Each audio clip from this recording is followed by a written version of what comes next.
हामी चाहिँ आज दियालो बङ्गाला जान लागेको बुढाबुढी।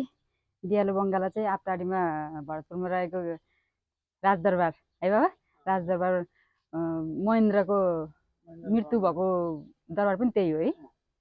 त्यही दरबारमा आज पहिलेदेखिबाटको घुम्न जाने प्लान भइरहेको थियो, तर आज बल्ल संयोग मिल्यो कि के भयो। आज बल्ल मिल्यो। अनि पहिला बन्द थियो, अहिले चाहिँ अब म्युजियम जस्तरी हेर्न जान पाइन्छ टिकट काटेर।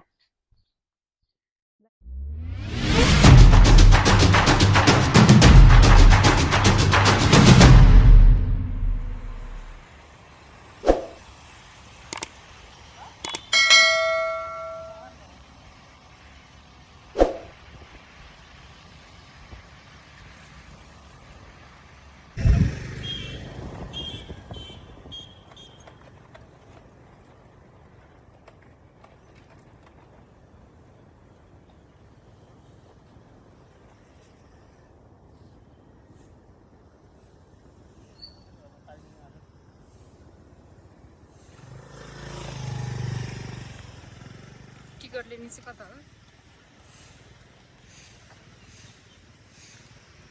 यहाँ टिकट लिने त्यता हो? यता रहेछ टिकट लिने। टिकट काउन्टर चाहिँ यता रहेछ। दियालो बङ्गाला सङ्ग्रहालय।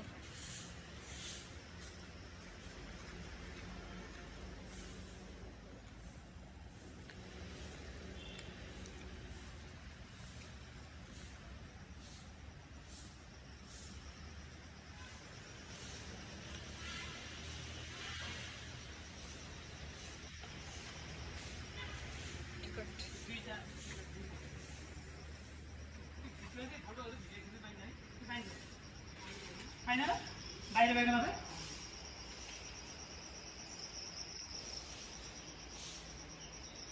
त्यो बङ्गला भित्र चाहिँ पाइएन।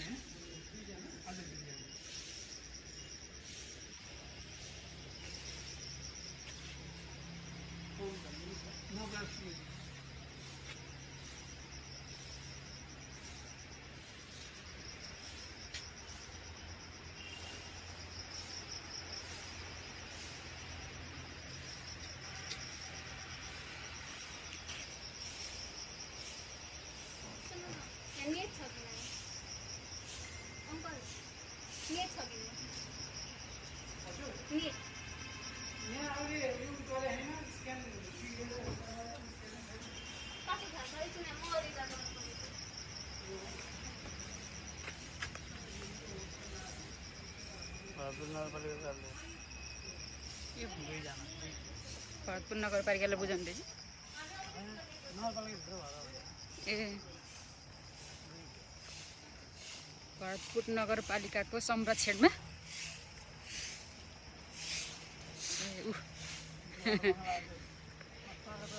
स्वागत गर्नलाई हाम्रो पुर्खा।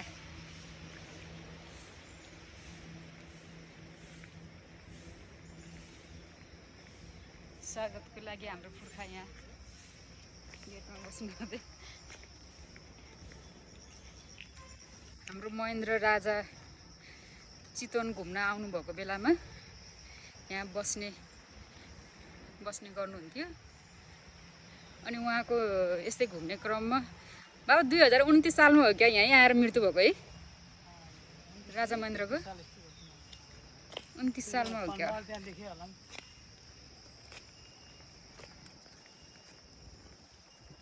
दरबार चाहिँ कतापट्टि रहेछ? ठुलै रहेछ क्या, एरिया कति ठुलो रहेछ।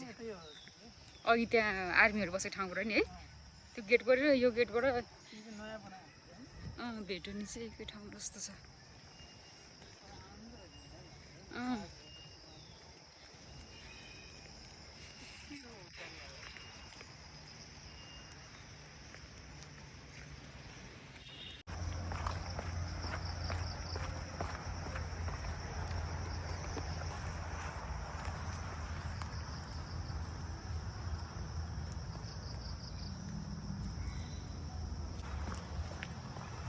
यहाँ आउने भनेको कति भयो अरे? तर यो दियालो बङ्गला खोलेको त धेरै समय त भएन है, 1.5-2 वर्ष भयो होला होइन? होला हामीले थाहा पाएको त्यति हो कि घरबाट हाम्रो घरबाट कति 2 किलोमिटर छ? त्यस्तै होला। त्यही पनि आउनु 1.5 वर्ष लाग्यो आउने भन्दा भन्दै। दियालो बङ्गला घुम्न पाइन्छ भन्ने सुनेदेखिबाट जाने कुरा गरेको है। ल अबको शनिबार जाने भन्दा भनेको पनि 1 महिना त भइसक्यो। आज साइज झिर्यो पानी नपरेर, है पानी आउनु लागिसकेको थियो। पानी आउनु लाग्दा धन्दा क्यान्सल भइसकेको थियो आज पनि। अलिक घाम लाग्नु त्यहाँ हो क्या बङ्गला है, यताबाट आउने ठाउँ यस्तो राम्रो बनाएको छ।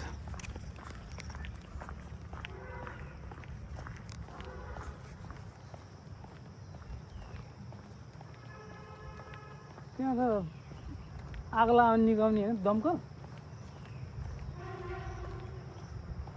दमकल है त्यो। यता पुरा जङ्गल।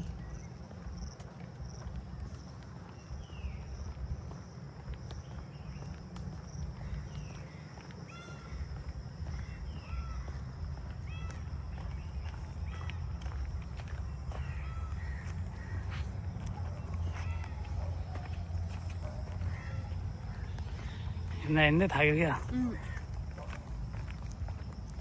एरिया ठुलो रहेछ। ठुलो रहेछ, मजा पनि रहेछ जङ्गलको बिचमा होइन। माइक कता फेरि माइकको दिनबाट फेरि साउन्ड चाहिँ घुम्न जाला फेरि। यताबाट आउने पनि ठाउँ छ नजिक, यो आपटाडी चोकबाट यतातिर चाहिँ बन्द रहेछ यताबाट आउनलाई।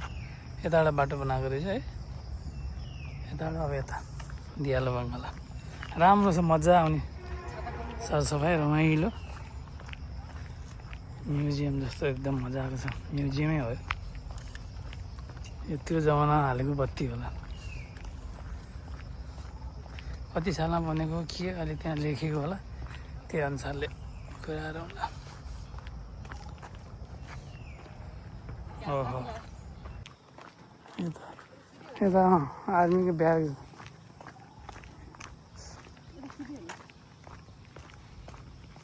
यता भिडियो खिच्न पाइन्न क्या। यताउता चाहिँ सैनिक इलाका प्रदर्शनी यताउता जानु चाहिँ पाइँदो रहेछ होइन, सिधै बाटोमा जाने।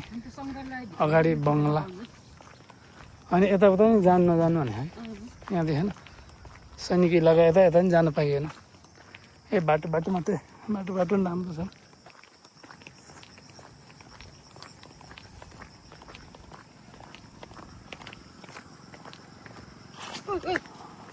बाटो हेरेर नै चिप्लो 2026 साल।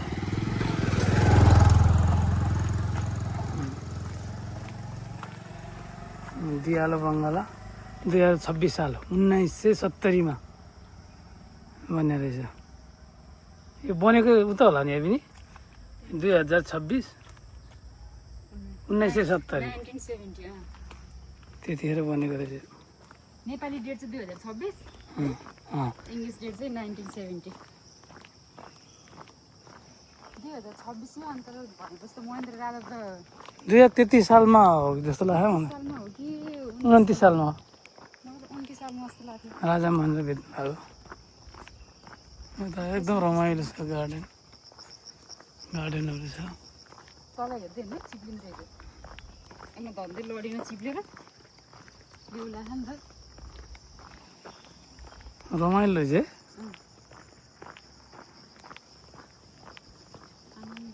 दरबार ठुलै रहेछ है। यति ठुलो दरबार।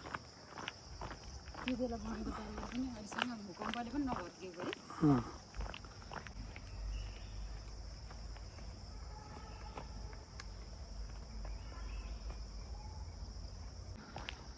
ठुलो रहेछ दरबार। अब यहाँबाट भित्र बाहिर चाहिँ हामीले भिडियो खिच्यौँ, भित्र गएर चाहिँ भिडियोहरू खिच्न पाइन्न। भिडियो खिच्न मनाइ छ भनेर लेखेको छ, त्यही हुनाले जुत्ताहरू सबै बाहिर राखेर हामी भित्र जान्छौँ। यसरी बङ्गला हेर्नु कहाँ भित्र चाहिँ फोटो खिच्नहरू मनाइ छ भनेर लेखेको छ त्यहाँ। अब हामी बाहिर मात्रै हो, भित्र चाहिँ हेर्छौँ सर र बङ्गला, अनि त्यहाँबाट पछि बाहिर आएर भित्रको बारेमा कुरा गर्छौँ। भित्र चाहिँ भिडियोहरू फोटोहरू खिच्न मनाइ छ। जुत्ताहरू सबै बाहिर राखेर हामी भित्र जान्छौँ अब। जाउँ। के रहेछ हेर्ने भित्र त भिडियो खिच्न पाइन्न, बाहिर बाहिर खिच्दै। यहाँ भित्र इन्ट्री गर्ने ठाउँ हो। यता हामी हेर्नु शयन कक्ष, राज परिवारका अन्य सदस्यहरूको शयन कक्ष अरे। यो 4 नम्बर हो, यो 5 नम्बर।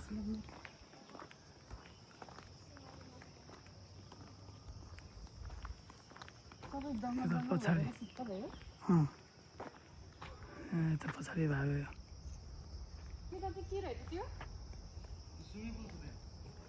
त्यहाँनिर हेर्न पाइन्छ? यता पछाडि स्विमिङ पुल छ अरे। हेरौँ। अब राजा बस्ने ठाउँ सामान्य हुन्छ। सबै सुविधा त हुनु पर्यो नि। यतापट्टि हो।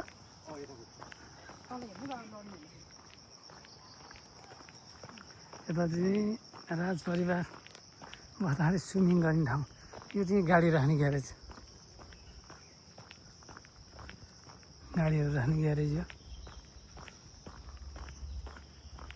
ग्यारेज पनि गाडी ग्यारेज हान्छ।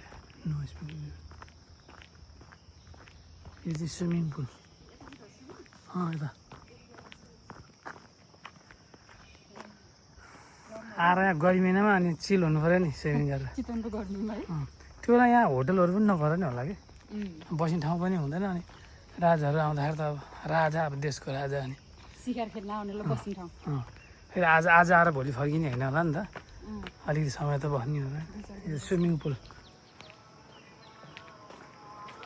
यो स्विमिङ गर्ने ठाउँ सानो चिट्टिको बनाएर चाहिँ यो चाहिँ त्यो बेला हाम्रो राजाहरूले गर्ने स्विमिङ गर्ने ठाउँ। गहिरो त गहिरो रहेछ स्विमिङ पुल।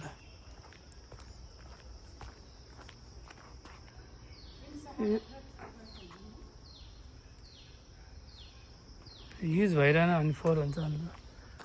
यो राम्रो जङ्गलको बिचमा यस्तो मजा। यो स्विमिङ गर्ने, यो स्विमिङ गरेर नुहाउने ठाउँ, रेस्ट गर्ने ठाउँ होला स्विमिङ पुल। यो चाहिँ यस्तो सबै चारैतिर हरियाली हरियाली छ। बिचमा दियालो बङ्गला। यो स्विमिङ पुल राजाहरू, हाम्रो राजा महेन्द्रको सबै परिवारले गर्ने स्विमिङ गर्ने ठाउँ।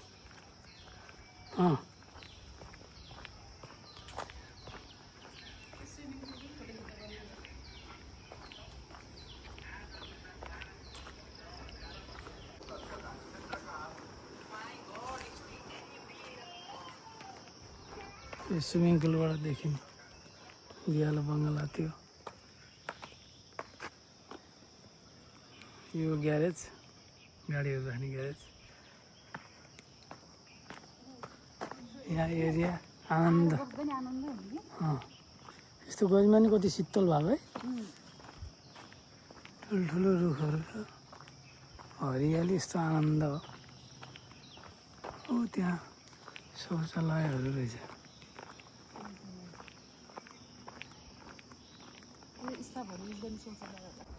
दियालो बङ्गला गार्डन सबै घुम्ने काम सिद्धियो। अब हामी जाने। राजा महेन्द्रको मृत्यु भएको त 2028 सालमा पो रहेछ है। 28 सालमा मृत्यु भयो। त्यहाँ भित्र लेखेको भएर थाहा भयो, हामीले पनि थाहा पाउनु पाइयो। धेरै कुराहरू रहेछ त्यहाँ है। यो बङ्गला बनेको चाहिँ 2026 साल होइन? 2026 सालमा 1970 मा। 1970। त्यो बेलामा चितवनमा राजा वीरेन्द्र शिकार खेल्न आउँदाखेरि बस्ने दरबार है यो। राजा वीरेन्द्र, राजा महेन्द्र। राजा महेन्द्र, राजा होइन वीरेन्द्र पछि त सबै परिवार सबै आउनु हुँदो रहेछ। सबै आउनु हुँदैछ। राजा वीरेन्द्र पनि त आउनु भएको रहेछ। सबै परिवार बस्ने, वीरेन्द्रको पालाको सामानहरू पनि छ नि त। सबै परिवारहरू आउँदाखेरि बस्ने कोठाहरू सबै छुट्टै रहेछ है। अनि डक्टरहरू, अब चिकित्सकहरू बस्ने छुट्टै है, पाहुनाहरू बस्ने छुट्टै धेरै कोठाहरू रहेछ। यहाँबाट यस्तो हेर्नु त कति राम्रो देखाएको छ दरबार सानो भने भित्र धेरै सुविधा जस्तो कस्तो राम्रो देखेको दरबार राम्रो त्यो बेला बनाएको त दियालो दरबार यो भरतपुर कति 1 मा पर्छ नि हो 1 मा कि 2 मा 1 नम्बरमा हो हो अँ आपटाडी भरतपुरको आपटाडीमा आपटाडी त 2 नम्बरमा हो 1 नम्बरमा पो हो 1 नम्बर जस्तो लाग्छ मलाई यो पोखरा बसपाक 1 नम्बरमा पर्छ है भरतपुर 1 नम्बर यहाँ सैनिकहरू पहिला बस्ने सुरक्षा दिने ठाउँ होला त्यो बेलामा यो वायर सोयरहरू नि यस्तो हो क्या पुरानो भएको ल आजलाई यति होइन ल टिकट पनि सस्तो छ है 100 रुपियाँ पर पर्सन नेपालीहरूलाई 100 रुपियाँ अब विदेशीहरूलाई चाहिँ फरक फरक रेट रहेछ फरक रेट रहेछ सार्कबाट आउनेलाई छुट्टै रेट बाहिरबाट आउनेलाई छुट्टै के हो यो खास ए होला होला त्यो बेला कस्तो स्टाइलिस हो त नि पानी ट्याङ्क कस्तो आनन्द लाग्यो यता सैनिक इलाका यता चाहिँ जानु पाइन्न एकदम आनन्द छ आएर उगाएर घुम्न देखिन्छ पनि पहिलाको कुराहरू है धेरै कुरा बुझियो है यो बाटोहरू चाहिँ पहिले बनायो कि अहिले बनायो होला है यो म्युजियम बन्ने बेला बनाएको जस्तो छ है बाटो यो बत्ती राख्नेहरू यो यिनीहरू चाहिँ यो पहिल्यै बनेको है हामी सानो हुँदा नि देख्थ्यौँ कि बाहिर याद तिमीले देवघाटतिर जाने बेला यो सबै देखिन्थ्यो कि यो चाहिँ त्यही जमानामा बनाएको हो यो बल्ब चाहिँ अहिलेको हाल्यो तर त्यो बल्ब राख्नेमा चाहिँ पुरानो हो यो अनि यो ग्राउन्डहरू यो सबै पहिल्यै बनाएको हो यो हेलिप्याड यहाँ हेलिप्याड यो हेलिप्याड रहेछ है राजा मन्दिरहरू अब काठमाडौँबाट डाइरेक्ट आउने बेला यो हेलिप्याड यो हेलिप्याड यहाँ पुरा राउन्ड तारको बार लाग्दा हेलिप्याड हजुर यहाँबाट सिधै त्यहाँ हाइवे त्यहीँ छ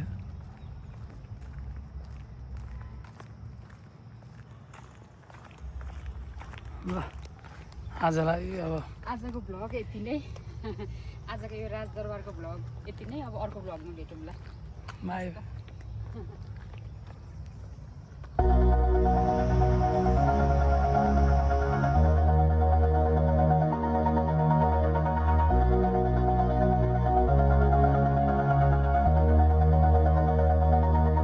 All this time I've been holding on so tight, 'cause all that I do was easy to use.